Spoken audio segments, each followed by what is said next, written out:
Hello everyone, 28th of July, Sunday का दिन, and welcome to the another episode of market क्या कहता है। आज हम संडे के दिन ये वीडियो रिलीज कर रहे हैं क्योंकि कल जो हमने वीडियो शूट किया था उसमें कुछ ऑडियो इश्यूज थे। So coming back to market क्या कहता है, fourth episode. So last week का जो हाईलाइटेड इवेंट था वो सिर्फ एक ही था, budget budget and budget. Budget में क्या है वो आप सब जानते हैं। Long term capital gain taxes थोड़े बढ़ाए एंड कुछ और असेट क्लास है जिसके लिए कम किए गए। इंडेक्सेशन का बेनिफिट्स निकाल दिया गया। सिक्योरिटी ट्रांजैक्शन टैक्सेस बढ़ा दिए गए। Short term capital gain tax 15% से बढ़ा के 20% कर दिया गया। बजट के रिलेटेड हमने एक डिटेल्ड वीडियो बनाया था। ये वीडियो के एंड में जो पुराना वीडियो बनाया था हमने बजट के ऊपर, उसके लिए आपको लिंक मिल जाएगा। Coming back to the topic, market ने बजट के साथ कैसा रिएक्ट किया।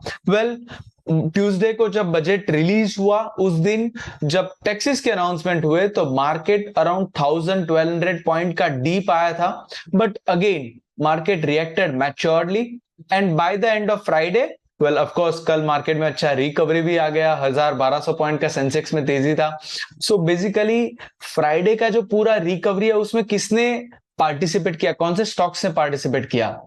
Shriram transport finance around 9%, Bharti Airtel around 4.5%, correct. उसके अलावा अगर हैवी वेट की अगर मैं बात करूं तो रिलायंस अराउंड 1%, करेक्ट। बाकी के जो भी हैवी वेट सब्जेक्ट्स है, करेक्ट, हैवी वेट स्टॉक्स है, उन्होंने कैसा रिएक्ट किया। They were all around 1.5% only. So सबसे ज्यादा पार्टिसिपेशन हुआ वो कहां से हुआ, Bharti Airtel and Shriram transport finance के में से। श्रीराम ट्रांसपोर्ट फाइनेंस में क्या रीजन है, ऑफ कोर्स अर्निंग्स सीजन्स चल रहे हैं अभी, और उसी की वजह से श्रीराम ट्रांसपोर्ट फाइनेंस के जो अर्निंग्स रिलीज हुए अबाउट 18% उनके अर्निंग्स बढ़कर आए, तो जिसकी वजह से स्टॉक ने भी अच्छी तरह से मूव किया था, right. Coming to the topic now, आपको क्या करना चाहिए, आगे का क्या व्यू पॉइंट बन रहा है। If you ask me honestly, अगर मैं आपसे बात करूं तो मार्केट में अभी मार्केट पूरा स्टॉक स्पेसिफिक है, स्टॉक पिकर्स मार्केट बन चुका है। So right now it is very important कि आपके पोर्टफोलियो में आप कौन से स्टॉक्स ऐड करते हो और वो स्टॉक्स में से कैसे अर्निंग्स एक्सपेक्टेड है एंड क्या चांसेस है कि वो अर्निंग्स डिलीवर हो पाए। So that is the first thing. Second चीज, वैल्यूएशंस, कौन से वैल्यूएशन पे आज अगर आपको स्टॉक मिल रहा है, right, that is also important. इसी रीजन की वजह से ग्लोबल मार्केट में थर्सडे एंड फ्राइडे को अच्छा खासा एक सेल ऑफ भी हुआ। थर्सडे को markets were down and in fact मैं एक एनालिसिस कर रहा था, स्टडी कर रहा था, शायद से नवंबर 2022 के बाद इतना बड़ा cut Dow Jones and Nasdaq में फॉर द फर्स्ट टाइम देखा गया। और उसका क्या रीजन था, रीजन था माइक्रोसॉफ्ट, एप्पल, एनवीडिया, टेस्ला, ये स्टॉक्स के रिजल्ट्स, अर्निंग्स।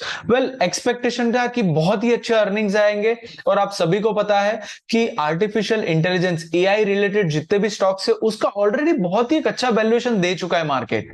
अब जैसे ही वो एस्टिमेशन से कम अर्निंग्स आते हैं, तुरंत ही मार्केट उसमें ओवर रिएक्ट करता है, राइट। तो उसके वजह से मार्केट भी अच्छा खासा करेक्ट हुआ। तो be very careful with respect to कौन से स्टॉक्स आप अपने पोर्टफोलियो में ऐड करते हो, कौन से रीजन से आप ऐड करते हो, और वो रीजन अर्निंग्स के रिलेटेड है तो earnings in line estimated earnings है उसके साथ आने के क्या चांसेस है, वो प्लीज आप चेक करिए। दूसरी चीज जो लास्ट 1 वीक में बहुत सारे इन्वेस्टर्स के पास से हमें एक ओपिनियन के तौर पे पूछा जाता था कि गोल्ड में इन्वेस्ट करना चाहिए क्या, क्योंकि गोल्ड अच्छा खासा करेक्ट हुआ है। आपको एक चीज समझने चाहिए कि गोल्ड में करेक्शन क्यों हुआ, अबाउट 6.5-7% का करेक्शन हुआ है, तो वो क्यों हुआ है। The reason is only one, that is basic custom duty, BCD, जो है बजट में कम कर दिया गया। अर्लियर गोल्ड में कस्टम्स ड्यूटी अराउंड 15.40% का था, 15% का, उसको कम करके 6% कम कर दिया, 6% कर दिया गया। सो इसकी वजह से गोल्ड के प्राइसेस में कट हुआ है। अब अगर आप बोलते हो कि वो 8-9% जो कट हुआ मैं अगर आज बाय करता हूं तो मुझे बेनिफिट होगा, मार्केट प्राइसेस बढ़ते हैं तो उसके साथ में होगा, मतलब ग्लोबली गोल्ड के प्राइस बढ़े तो उसके साथ में बेनिफिट हो सकता है, बट ग्लोबली गोल्ड के प्राइस कम हुए तो वहां पे लॉस भी हो सकता है, राइट। तो ये कट आया, वो क्यों आया, well the reason is duties कम किए गए, इसकी वजह से गोल्ड अट्रैक्टिव असेट क्लास हो गया इन्वेस्टमेंट के लिए। वेल मैं अगर होता तो मेरे लिए वो एक क्वेश्चन मार्क है। क्यों? क्योंकि वो इमीडिएटली अगर 8-9% बढ़े तो उसका सिर्फ एक ही रीजन हो सकता है वापिस से बढ़ने के लिए, दैट इज ड्यूटीज अगर वापिस से बढ़ा दी जाए।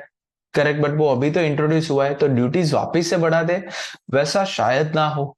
ओवरऑल ग्लोबली गोल्ड का प्राइस बढ़ा तो हो सकता है, यस हो सकता है, राइट। तो बी वेरी केयरफुल, इमीडिएटली इसमें कुछ हो जाए तो एक ही रीजन से अगर आपको ग्लोबली कुछ रीजन दिखते हो तो हो सकता है शायद से। अब बात करते हैं कि अगर गोल्ड में फिर भी इन्वेस्ट करना है तो कुछ बेटर ऑप्शन है क्या? यस, आप सोवरेन गोल्ड बॉन्ड को आप देख सकते हो इन्वेस्टमेंट के पर्सपेक्टिव से। क्यों? वेल सोवरेन गोल्ड बॉन्ड में जब आप इन्वेस्ट करते हो तो 3% जीएसटी जो आप फिजिकल गोल्ड में देते हो वो नहीं देना पड़ता। Second thing, sovereign gold bond is a liquid मतलब इजीली बाय सेल हो सकता है, तो वो एक बेटर बेनिफिशियल है। एंड इन सब से ऊपर एक और चीज भी है, उसको सेफ्टी पॉइंट ऑफ व्यू से अगर आप देखो तो वहां पे थेफ्ट आउट होने जाने का, रॉबरी होने का कोई चांस नहीं, बिकॉज वो आपके डीमेट में आता है। करेक्ट, इट्स अ डिजिटल, तो वो आपके डीमेट में होगा। एंड एक और चीज, एवरी ईयर 2.5% इंटरेस्ट भी मिलता है सोवरेन गोल्ड बॉन्ड में। सो ये सारे पॉइंट्स है। अगर आपको गोल्ड में ही इन्वेस्टमेंट करना है तो आप सोवरेन गोल्ड बॉन्ड को देख सकते हो एक बार, या फिर मल्टी एसेट कैटेगरी के जो फंड्स हैं उसमें भी गोल्ड में एक्सपोजर होता है तो उसको भी आप एक बार देख सकते हो। इसी के साथ आज का डिस्कशन यहीं तक रखते हैं। Thank you all for watching. Must like, share and subscribe. Share it with someone who may need it. Happy investing.